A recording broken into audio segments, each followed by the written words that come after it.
corridor. The staff nurse pauses here to run a finger down her list. The small man on the mop machine sweeps by, humming in his wet circling world. Large carts jammed with bowls and overflowing boxes of rubber gloves pile up next to the lifts. The walls are cream, then mist grey, then taper into a glass tunnel, beyond which figures blur, converge, and spin apart.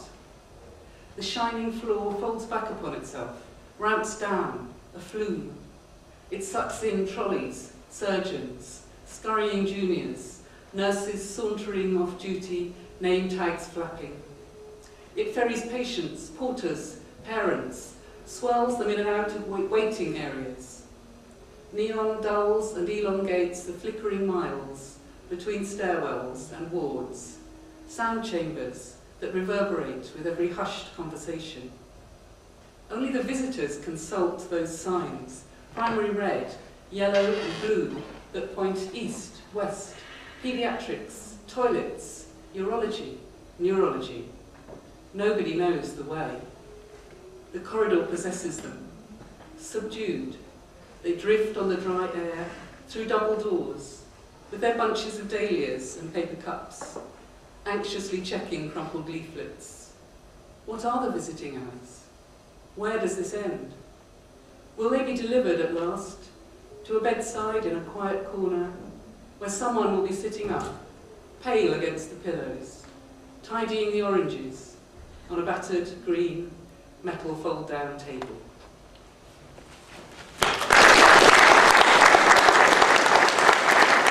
Take off that hair, take off that self-assured air, take out those teeth, take that spring from your step and replace it with a hesitant shuffle.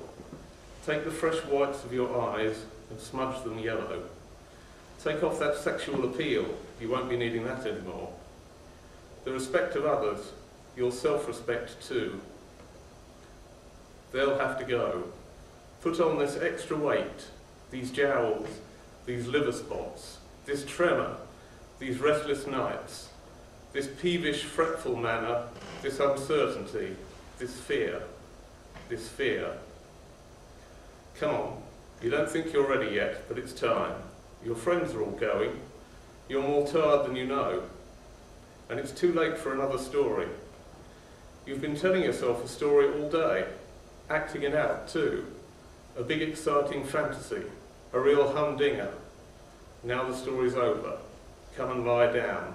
It's getting dark.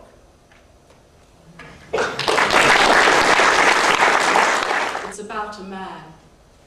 It's about a man who healed the sick as far as he was able.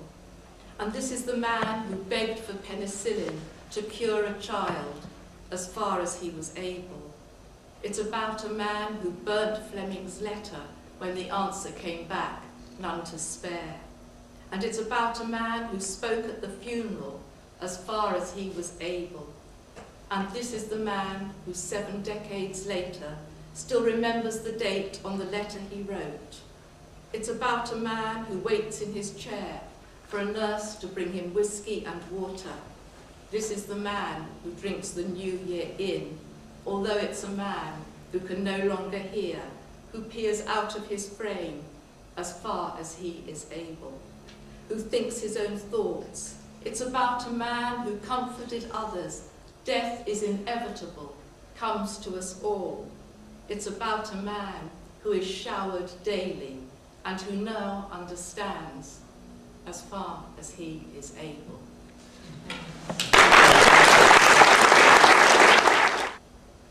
Insight. After the ammonia attack, my left eye was burned shut. But I saw with the other that even the heart is off-center. Once the cherubim were all eyes. Under carved angels the priest brought animal membranes for rebels dying from their wounds. Now my stem cells are grown on a tissue of amniotic sac, transplanted like gold-beater skin to my cornea. I wait for 2 months and think of this gift from a caesarean.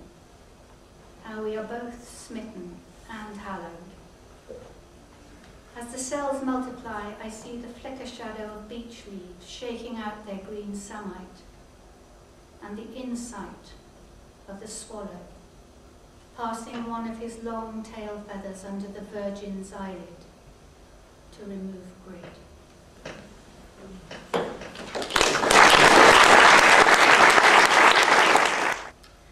Mechanics.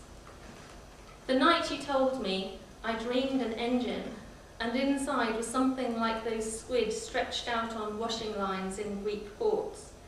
The mechanic in his blue boiler suit reached down and pulled it away, long tendrils yielding clean through the radiator in a series of soft popping noises all across the blackened boxes that keep it running, keep it running.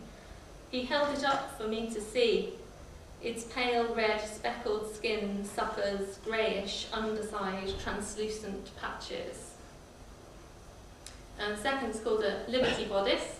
Everybody my age and older will know that's some kind of vest.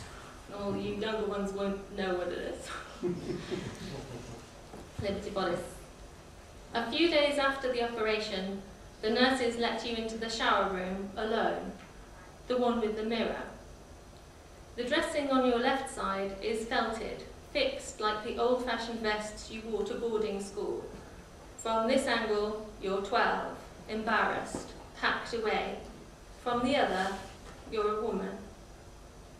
You turn one way and back again. The nurses listen outside, but it's later you cry, in your sleep, secretly, like homesick girls in the dormitory, down both sides of your face, into your brand new, flatter pyjamas. And the third poem is called Stitches. I wish I were a photographer or could paint beautiful pictures. I would paint beautiful pictures of mastectomy scars because they are very beautiful, not only because they try to save lives and save lives, but they just are very beautiful. I think everyone should have a jolly good look at them and stop being so frightened and say how beautiful they look. So this one's called Stitches. The diagonal line from under your arm looks like a ballet-wrapped cardigan with tiny hooks and eyes.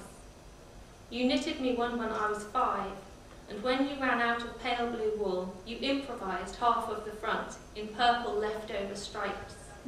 I liked it that way. One side plain, one side surprising. Thank you.